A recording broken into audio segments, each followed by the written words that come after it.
नमस्कार दोस्तों, मैं एडवोकेट मनीष लग दोबारा से इस वीडियो सीरीज में आपका स्वागत करता हूं जो है एबीसीडी ऑफ चेक बाउंस। इसके अंदर हम सी लेटर से स्टार्ट होने वाली जो टॉपिक है वो हम ले रहे हैं कंप्लेंट के ऊपर।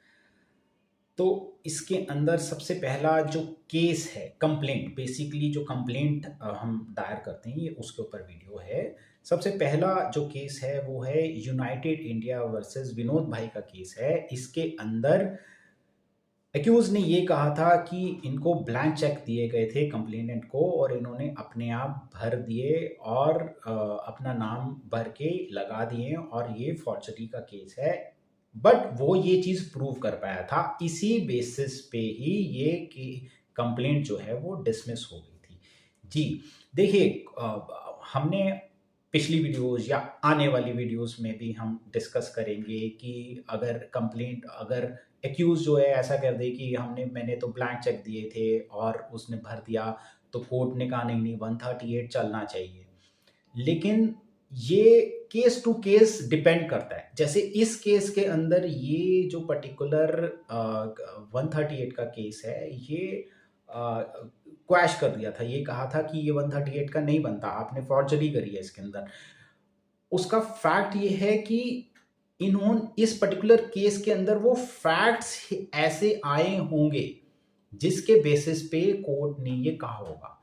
तो घूम फिर के बात यही आ जाती है कि हर एक केस जो है वो अलग होता है अपना फैक्ट्स और प्रेजेंटेशन के बेसिस के ऊपर। इसी से रिलेटेड है हमारा ये वाला केस। इसके अंदर ये है Narayan Sharma versus state of Kerala का केस है। इसके अंदर कंप्लेंट के 16 महीने बाद ये कहा गया था कि ये दीज चेक्स वर स्टोलन। तो ये माना नहीं गया था कि आप कंप्लेंट होने के 16 महीने बाद जो है वो आप कह रहे हो कि ये चेक जो है मेरे खो गए थे, ये माना नहीं जाएगा। तो इस बेसिस पे इस कंप्लेंट को जो है उड़ा दिया गया था, मतलब एक्यूज की इस बात को नहीं माना गया था कि आप सच बोल रहे हैं, क्योंकि 16 महीने बाद आपको याद आ रहा है आपके ऊपर केस होने के बाद कि तब आप ये कंप्लेंट लिखवाएं कि ये चेक जो है मेरे खो गए थे।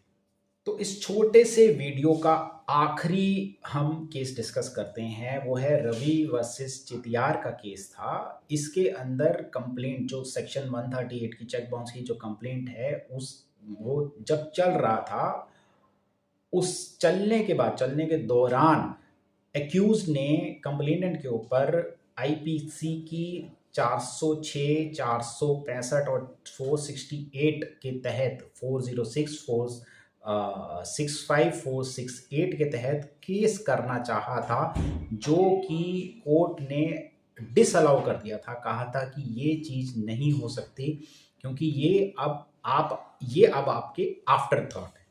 तो दोस्तों, इन केसेस के बेसिस पे आपको थोड़ा सा आइडिया लग गया होगा कि अगर कंप्लेंट होती है और कुछ केस ऐसा आपके साथ भी अराइज होता है तो क्या क्या केस लॉज, क्या क्या केस डिसाइडेड हैं ऑलरेडी हमारी कोर्ट के द्वारा। तो दोस्तों, तो इसी के साथ हमारा ये वीडियो समाप्त होता है। ये बहुत छोटा सा वीडियो था, बट आशा करता हूँ कि इन केस लॉज से आपको मदद मिली होगी। मैं मनीष अलग इजाज़त चाहता हूँ।